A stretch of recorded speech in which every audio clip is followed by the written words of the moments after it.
The betting, the not so much anymore, is more down to my own fault. I need to get studying again to get the edge back. But yeah, it's a great product. I love the exchange. It's really, in my opinion, one of the better bookmakers, if not the best bookmaker out there.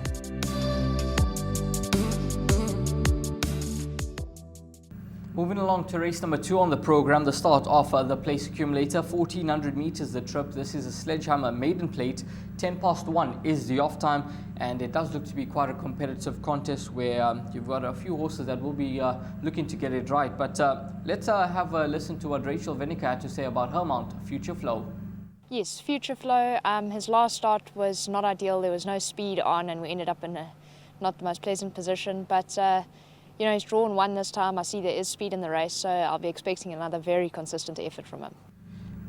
Future Flow, draw 1, obviously a huge positive, and I think another positive is that he's dropping in trip to 1400 meters. I think that the 1400 meter trip could just be ideal for the son of Futura.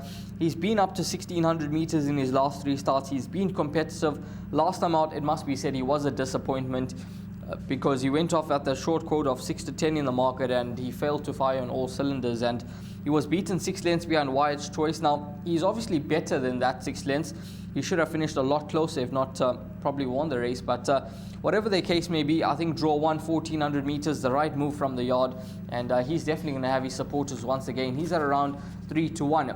The horse that tops the betting boards is number 7, Captain Marsala from the Gareth Van Zyl yard. Atendiwe Mkutwa takes a ride. Now, he's an individual that has had 3 starts to date for 2 good seconds, second behind Bristol Hercules and last one stand-in.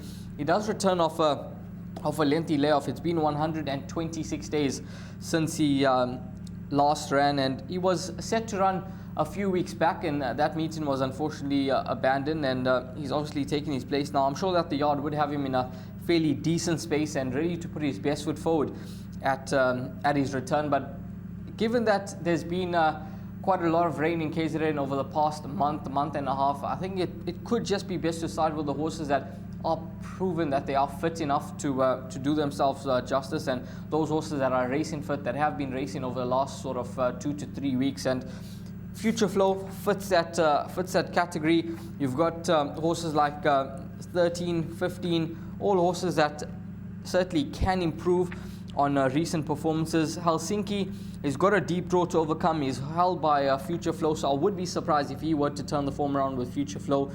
Then you've got number 15 rather, also from the Gareth Van Zyl yard, but he's returning off a 69-day layoff. He's got a deep draw to overcome, but with a bit of luck in running, he could certainly get involved for trifectas and quartets. Keep an eye on number 16, Sweeper Keeper. If he happens to come into the race, he is the first reserve runner. Last time out, I thought he was terribly disappointing at Hollywoodbets Scottsville over 1600 meters. Bringing him back in trip to 1400 meters. If he happens to get a run from a decent draw, he's one that I think could get involved in the mix. And then a horse like Plettenberg, who I thought would run a much better race last time out. Personally, he was disappointed, a reported respiratory noise. Tristan Godden gets it right, so it would indicate to you that he is a second pick from the yard of Michael Roberts. But I think he's an individual that can make improvement on his 3 performances to date, and I wouldn't be surprised if he were to get involved for trifectas and quartets at around 16 to 1. You've got I Surrender as well, and a horse like number 2, Peter Bott. So it is quite a competitive race once you look past Future Flow and Captain Marsala. Those are 2 horses that will be looking to get it right and notch up their maiden victory. I'm going to narrowly side with number 1, Future Flow. I'm giving him one more chance to possibly put it all together and get it right. I think 1400 meters could just be the right move from the yard.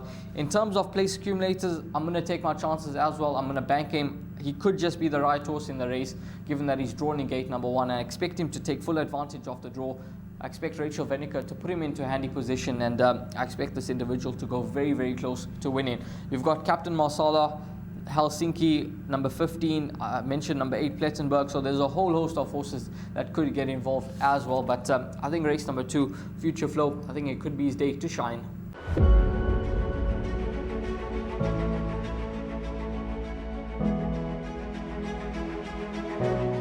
It's Donovan Evercher from Cape Racing, and I'd just like to say it's an absolute pleasure to be involved with Intrabet and Cape Breeders in this golf day today here at Pearl Valley. It's fantastic for the industry to see all the relevant stakeholders coming down and having a good time and networking, and it's exactly what the industry needs right now in terms of moving forward and recreating some positivity to take us forward into the next year.